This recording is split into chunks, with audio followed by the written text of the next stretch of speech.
I am real confused because back when I was younger, we were in an ice age, and then we heard it was global warming, and then when everything kind of got mixed up weather-wise, then they just decided to call it climate change. So I'm here to get the facts. They're changing and taxing and doing all kinds of crazy things, and not just this country, but countries around the world claiming that we are having climate change and that they are the only superheroes that can change it. So I'm glad to have Gordon here, so thank you. Thank you. One thing I should mention, because it usually comes up, is that I have no conflicts of interest on this subject. Usually the left goes, since they can't argue the science, they go after me for conflicts of interest. You know, you obviously work for the oil companies or something of this sort, but my financial relationship with the oil companies is the same as yours. It's pay at the pump. I get nothing from them or from anyone else. This is volunteer work, and I've been doing it for quite a long while. I also volunteer, as I mentioned to you earlier, as one of the directors of the CO2 Coalition, a group founded by Princeton professor of physics Will Happer, who is now President Trump's science advisor. I'm one of three scientific directors of the CO2 Coalition, the others being Patrick Moore, who is our chairman of the board. He is a co-founder of Greenpeace, although they disown him now because he is no longer a radical left environmentalist doing crazy things. He's doing some very worthwhile things, explaining the value of carbon dioxide. And then we have Harrison Jack Schmidt, who is known mostly for walking on the moon, as the only scientist who has ever done that. Quite a long time ago, because it was a long time ago when we actually went to the moon. But today, what I'm going to present to you, what we'll talk about a bit, is a presentation that I gave last week to Republican women of downtown Portland, and this is the slideshow that I did for them. You'll see my initial slide with their name on it. But we start this with wondering what the problem is. What are we addressing here? Are we addressing a need for the Democrats to come up with more money via a carbon tax, which they are considering this week? Now, I don't know when this is going to be broadcast. They may have decided it already. But they portray the problem as what we see here, namely an Earth on fire, an Earth burning up, a catastrophe in the making. That's a little bit exaggerated. In fact, it's an awful lot exaggerated, because, in fact, we're not even in scientific circles talking about any possibility of catastrophe. One very prominent warmer, Ralph Cicerone, Dr. Ralph Cicerone, former president of the U.S. National Academy of Sciences, when pressed by the BBC about, are we talking about catastrophe here, and he knew full well we are not, he hemmed and hawed a little bit and then said simply, we don't have that evidence. The scientific question that we're dealing with here is the amount of warming to be expected from a doubling of atmospheric carbon dioxide. Assuming that occurs, it's going up a little bit right now, but by no means anywhere close to doubling. The theoretical value is 1 degree centigrade, 2 degrees Fahrenheit. But that then kicks in what we call feedbacks from water vapor. The alarmists say it'll go up to 2 or 3 degrees centigrade. We say, no, no, the feedbacks are negative. We get clouds. We cool off as a consequence of the clouds, as a consequence of other water vapor feedbacks. So that's the scientific question. How much warming do we get from increasing atmospheric carbon dioxide? We say little. They say a fair amount. But nobody in the scientific community says catastrophe. And you can kind of see that. This is what the other side likes to portray. This was the reality a week ago, over the weekend, June 8th. The picture was taken from the camera on Mount Rainier up at Paradise, and you notice that is fresh snow, quite unusual even in Mount Rainier National Park. A few days later, we had record high temperatures in Portland on 2 days, and you had record high temperatures on only 1 day down here. But it was up in the high 90s, which is what the current climate system will allow, no greater than it has occurred previously, because these are fill-in records. Notably, you got only 1 day of record heat. We got 2 days. Well, why was that? It's because the records in Portland only go back to 1941, and the records around here in Eugene and in Salem are records that go back to the late 1800s, and they had record hot days in 1940. So that's why you were as hot as we were in Portland, more or less, but it wasn't a record because the records are much longer in this part of the valley. So where are we going from here? The title slide is the great climate swindle. I could have called it the great climate fraud. That's perhaps a little strong, but I really think that that word is appropriate here. It's certainly not the great climate hoax. That says it's a joke. It's not a joke at all. It's a very serious sort of situation. They were accusing you of having a conflict of interest, and what really bothers me is that people like Al Gore, they have a conflict of interest because they can make so much money off of this. And my counterparts on the other side do have these conflicts of interest. I have a background in astrophysics, much like the great global warming guru James Hansen. He is Al Gore's advisor. I've talked with him. He's an interesting man. He's got lots to say. We agree on many things. For instance, he comes from Iowa and agrees with me that ethanol is not a good idea, but we differ very much on carbon dioxide. So I have a PhD from the University of Chicago. He has a PhD from the University of Iowa, and he has made a whole career out of global warming. I've been involved with cosmic ray astrophysics. I've been involved with nuclear weapon effects. I've been involved with protecting the United States Embassy in Moscow, and then most recently for the last decade or so handling the climate swindle and trying to expose that. But it is a problem with politics as much as anything else. So let's first of all look at the faces of science. These are some of the most magnificent scientists of all times. You'll recognize, if you can see it, those of you at home, Madame Curie, Albert Einstein, Max Planck, Richard Feynman, Ivar Giaever, Barry Marshall, Robin Warren, Alfred Wegener, Eugene Parker, and this man, Sverre Pedersen.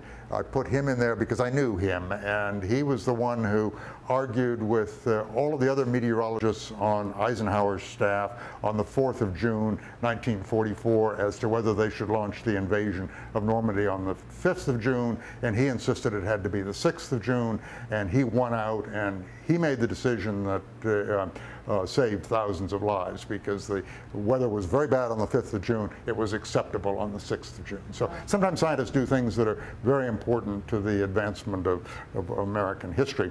This man, Ivar Giaever, Nobel laureate in physics in 1973, is a Democrat. He supported Obama for election, and yet joined with me shortly thereafter to chastise Obama for his climate hysteria, which went on for a long while. But let me ask you here, if you look at all of these folks, many of them are Nobel laureates, at least the first 7 are Nobel laureates, but there are 8 Nobel Prizes there.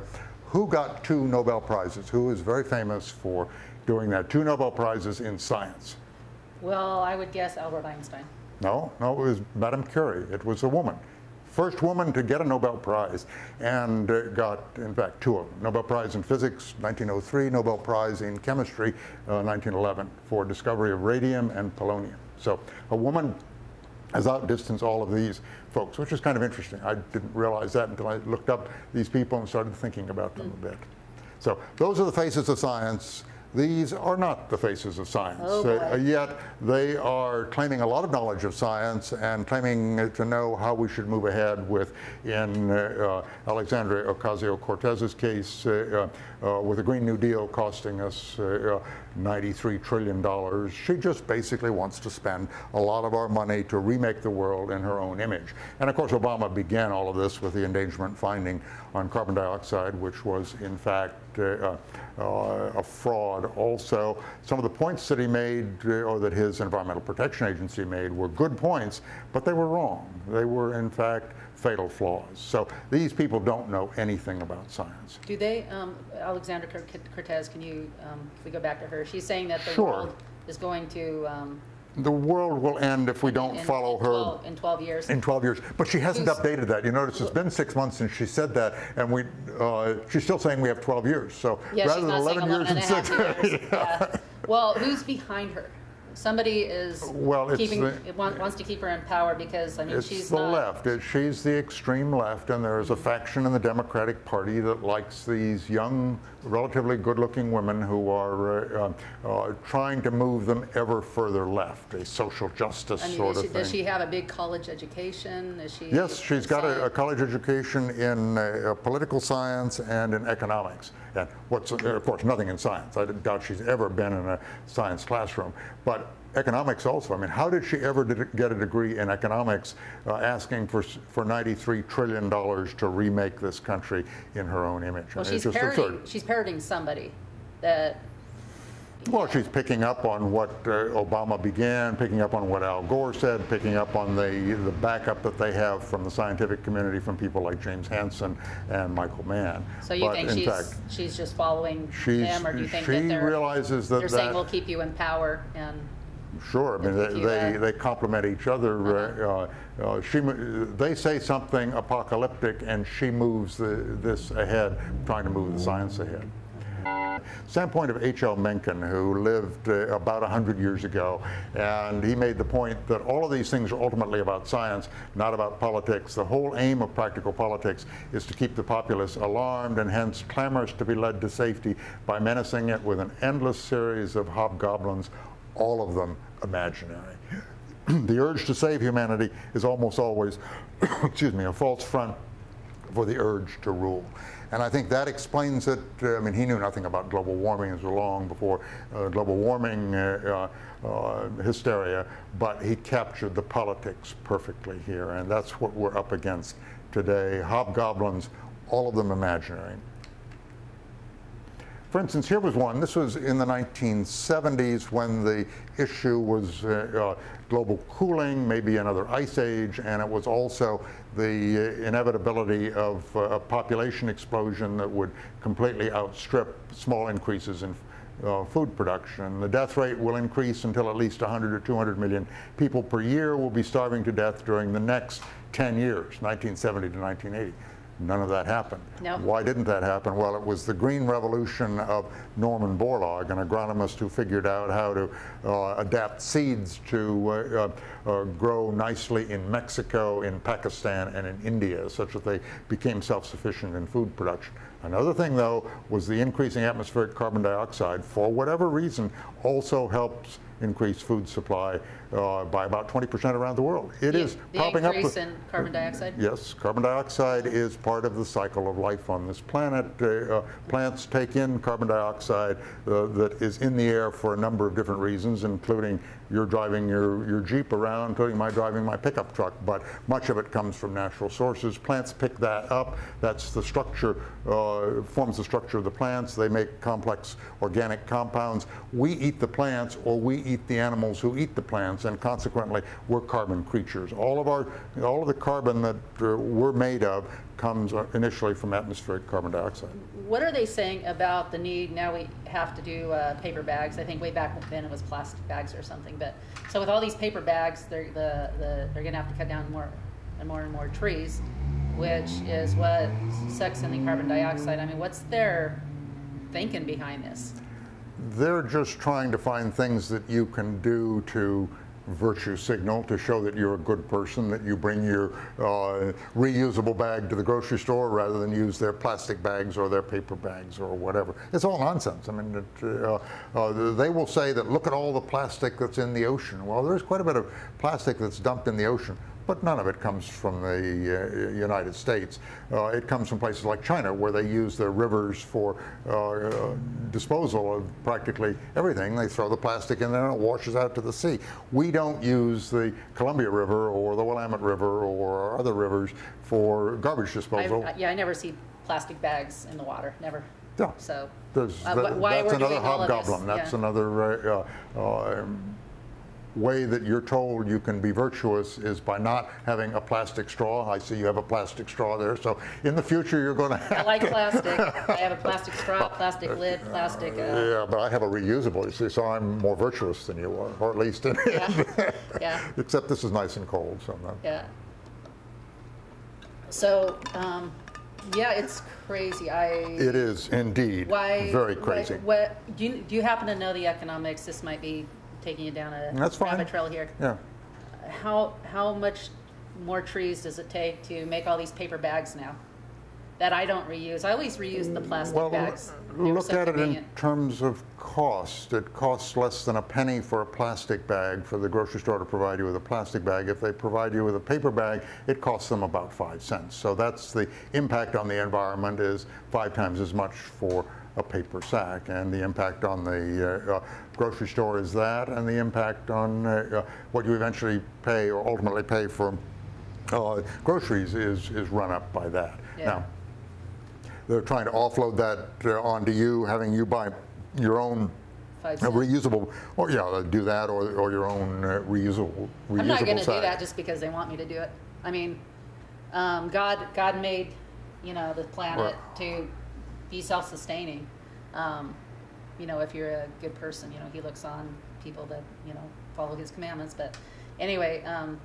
And that's part of the problem here. They realize that you're Christian. They realize that all of us are Christians, and we want to be good people. Right. And others don't necessarily want to do that. But you are a good person not for eliminating plastic straws. You are for supporting good science. And in this case, science is in real trouble in many ways. Because look at what they're teaching children in school. They're not teaching them the good side of this, or the side of this that would allow them to build their minds and understand the whole subject. It's a wonderful subject. It's a tremendously interesting subject, as you'll see as we get through more of this. But they're teaching them the propaganda, and then they're getting them to go out and sue the government over "you're not doing enough to save our future" sort of thing. And they're simply automatons. They're robots for their parents who are pushing a particular political perspective. It has no basis in science. Yeah, it really science. divides the family too, because the school's teaching something that a lot of adults, just don't believe. Right. So. Well, adults have lived longer. They have seen it cooler. I came from Chicago in the 1970s, where I figured I had to get out of there. It was getting colder and colder and colder, and I moved to California, and by golly, there were palm trees instantly, so I solved my problem of it getting too cold. But then in Chicago, it didn't go back to these severe winters until recently. So the climate is cyclical, and that's part of my scientific message here. All right. Here's part of the problem. Here's one of the children that is promoting this, Greta Thunberg, a Swedish, an autistic Swedish girl. She's a tiny 16-year-old. She's made a huge impact in Europe, fighting against climate change, relentlessly protesting. The protests have paralyzed London, and the British Parliament recently declared a climate emergency, which is basically boosting the Labour Party. The Conservative Party is on the way out. Tories are lost and could become extinct in this climate of hysteria. They've been losing a lot on the Brexit issue, and they are similarly losing this way. But Theresa May is on the way out. Maybe Boris Johnson or whoever else succeeds her will do better. If you notice in the parliamentary election, the European parliamentary election, Nigel Farage beat both the Labour Party and the Tories and Theresa May's party, embarrassing them considerably, because he's certainly a maverick. In any case, the politics in Europe is in turmoil. It's going downhill in London. It really is coming up in places like Finland, in the Netherlands, in France, where they've gone still further left, and they have these high taxes. The French are revolting against those. They wore the yellow vests and were demonstrating in Paris. They still are demonstrating in Paris. They did get the French Premier Emmanuel Macron to back off on the $7 a gallon price of gasoline, but they want his head. They just had too much with him in many areas. So those protests continue. I think the left in this country needs to realize that if they continue down this path of making things difficult for the average man, he's going to fight back too, and heads may roll as a consequence of that. It has changed the politics in places like Finland, the Netherlands, France, and in the UK, and especially in Canada, also our neighbor to the north. They simply are revolting against this. They know that it's fake. They know that once you use children as surrogates, that they're headed in the wrong direction. And it has to be brought back. Some areas like Germany, Germany is really headed for kind of a green Reich at this point. They're going still further left. They haven't gone the process, the democratic process here. Let's move on here. Let's see if this will do it. Australia, that's another place where this has played out. They now, the slogan is "In coal we trust." Australian voters took to the polls recently and re-elected Scott Morrison as their prime minister. The left figured that they could push the climate nonsense because Australia had come out of a very hot summer, an unusually hot summer, and they thought, aha, the perfect timing to get in a Labour prime minister. Well, it didn't happen that way, and it didn't happen because of coal, because working men wanted jobs, and there's a huge coal mining operation set to go in Queensland. They wanted that. They wanted the prosperity that went with that. So when Morrison won, and he won a clear majority, so he doesn't have to make friends with other parties at all, he can run the government himself, the Labour prime minister, Labour, is that the word, the leader of the Labour Party in Queensland changed their tune immediately and said, we'll allow the coal mine, we'll have it going within a few weeks. And that's indeed what they've done. Yeah. The climate doomsday called here in the U.S., Professor Michael Mann, whom I know by reputation and because he's come after me at times, said in a very apocalyptic way, we have lost Australia for now. A coalition of a small number of bad actors now threaten the survivability of our species. I hope, and let me say this to Michael, that he includes me amongst those bad actors, because indeed I think he's the bad actor. But be that what it may. We've got a lot of people running in the Democratic Party for president, about 20-some of them. One of them is Governor Inslee in Washington State, and if you notice, he's very much into this climate hysteria, also declaring a drought emergency. Well, here's the drought situation as of early May when he did this across the United States. The green areas are all too much moisture, not too little. There's one place in western Washington where it is a bit dry, or at least it was at that point. So he says, this is global warming, this is a drought emergency, you have to vote for me because I'll cure all of that for you. Well, what would he have done if this had been the Dust Bowl of the 1930s? There is real drought for you. The typical situation in the United States is about 40% of the area is in drought. We are very unusual right now with only about 10%. It's record low for this century. But look at what it was in 1934. That's real drought. Politicians have no perspective of this sort, and Inslee even less perspective. He doesn't know anything about science, and yet he's going full blast on the climate hysteria. That's what severe drought really is. And here is the trend in precipitation, contiguous United States, that means the 48 states, and it shows that precipitation has gone up, not monotonically, not continuously. It goes up and down a lot, but the trend is slightly up. So we're not headed toward more drought, we're headed toward less drought, if anything. Oh, the other thing was here, let me go back. James Hansen said at this particular point where precipitation was low in 1988, he said that scientists, meaning particularly him, are 99% certain of future drought. Well, they were 99% wrong also. That is very typical. What sells global warming hysteria, though, more than anything is the big lie, and that comes from John Cook, an Australian, who figured out that if you claimed that you had virtually universal support among scientists, that people would believe you over the few oddballs such as me that disagree with this. But of course, it's not true. The situation amongst scientists is that probably all of them who make a living from this think it's the greatest thing since motherhood and apple pie, and the rest of us don't. So it's basically 50-50 in studies that have been done of, for instance, meteorologists in the American Meteorological Society. So this is a lie, but it works very well in selling climate hysteria. Science is never about a vote. We don't take a vote as to whether the Earth is flat or round. We show a picture of the Earth taken from the moon and say, see, it looks round there. Yeah, yeah. So it's logic and evidence. It has nothing to do with a vote of scientists. Yeah. That's a complete fallacy. Yeah, and you'll get to this, I think, probably coming up. I don't know, but the Earth is warming up and cooling off the same rate as Mars or Jupiter, correct?